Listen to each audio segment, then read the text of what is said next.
मैं हूं पत्रकार अमित कुमार अग्रवाल और आप देख रहे हैं राजस्थान दर्पण न्यूज। आज हम आए नीमका थाना के जिला शिक्षा अधिकारी ऑफिस में, जहां पर ब्लॉक शिक्षा अधिकारी बैठते हैं। हम उनसे वार्ता करेंगे और आपको RTE जो योजना है उसके अंतर्गत उसकी जानकारी उनसे जानेंगे। नमस्कार सर, आपका मंच पर स्वागत है। धन्यवाद सर, आपका नाम बताएं और जानकारी दें। मैं विनोद कुमार शर्मा, मुख्य ब्लॉक शिक्षा अधिकारी नीमका थाना।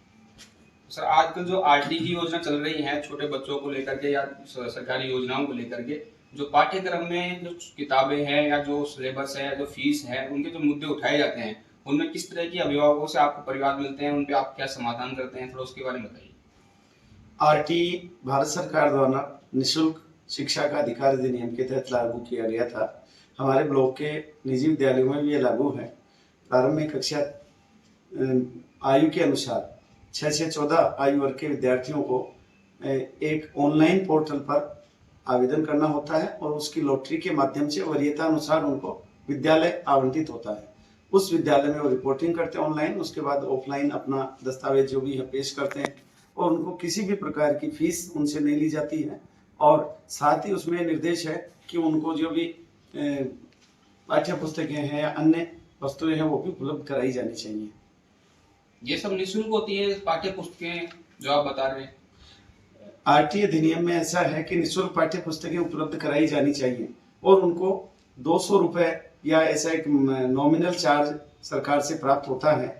लेकिन कई बार अभिभावकों की शिकायत आती है कि उन्होंने पैसे लिए हैं, उनका पुनर्भरण, जिसका पैसा लिया उन्होंने, पुनर्भरण सरकार द्वारा नहीं किया जाता। सामान्यतः 200 रुपये कम न्यून राशि मानते हुए वो उसका पुनर्भरण नहीं लेते और वो पुस्तकें जो राज्य सरकार द्वारा निर्धारित है वो उनको देते हैं। फिर भी इसके संबंध में जैसे ही शिकायत आती है उसके संबंध में जो विद्यालय जिस PO क्षेत्र में गठित है, शहर में स्थित है, तो उनको लगा करके हमारे शिक्षा अधिकारियों को नियुक्त करके उनकी जांच करवाई जाती है और प्रकरण को आगे भिजवाया जाता है। तो जैसा सर आपने बताया कि RTE के अंदर सभी एडिशन फ्री होते हैं और निःशुल्क होते हैं, उनकी कोई फीस नहीं मांगी जा सकती, नहीं लगती है। तो जो PP3, PP4, 5 जो छोटे एडिशन हैं, इनकी अक्सर सुना जाता है कि फर्स्ट क्लास से तो नहीं मांगी जाती, लेकिन फर्स्ट क्लास से नीचे के जो लेवल हैं उनमें सब में फीस मांगी जाती है। ऐसी सूचनाएं हमारे पास भी आती है। PP3, PP4 और PP5 उनका जो राशि है, उनके जो शुल्क है, शिक्षण शुल्क है, उसका पुनर्भरण RTE के तहत राज्य सरकार द्वारा नहीं किया जाता। और नियम ये भी है कि उस शिक्षण शुल्क का भुगतान या प्राप्ति अभिभावक से भी वो नहीं कर सकता। 3 वर्ष उन्हें पढ़ाया जाना है, लेकिन कुछ शिकायतें ऐसे संज्ञान में आई है और उनको बताया है पिछले वर्ष। अभी चूंकि प्रवेश कार्य चालू है, PP3-4 प्लस का कोई शुल्क राज्य सरकार द्वारा निजी विद्यालयों को पुनर्भरण के रूप में नहीं लौटाया जाता। कक्षा 1 से उनको राशि दी जाती है। जैसा कि सर ने बताया कि छोटी जो क्लासें हैं, फर्स्ट क्लास से छोटी जो क्लासें हैं, उनके अंदर अगर RTE के तहत आपको बच्चे का एडिशन होता है, उसे प्राथमिकता दे करके उसका उस स्कूल में सिलेक्शन होता है, तो आपको किसी तरह की फीस नहीं देनी है। और इसी संबंध में कोई भी दिक्कत हो तो आप यहाँ पर आकर के इनसे मिल सकते हैं। स्कूल में आपको फर्स्ट क्लास से सरकारी योजनाओं में स्कूल को फीस मिल जाती है, तो आपको छोटी क्लासों में फीस नहीं देनी है।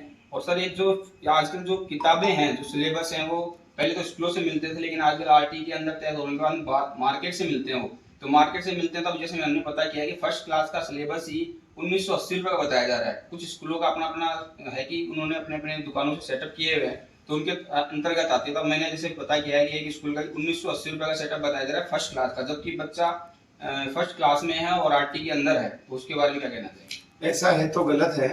कुछ दिन पहले ही माननीय शिक्षा मंत्री महोदय ने भी बताया था और हमारे उच्च शिक्षा अधिकारी जो हैं उन्होंने भी कहा था, ऐसा नहीं होना चाहिए। किसी दुकान विशेष या अलग से कोई कोर्स चलाने की आवश्यकता नहीं है। राज्य सरकार द्वारा पाठ्यक्रम निर्धारित है, वही पढ़ाया जाना चाहिए।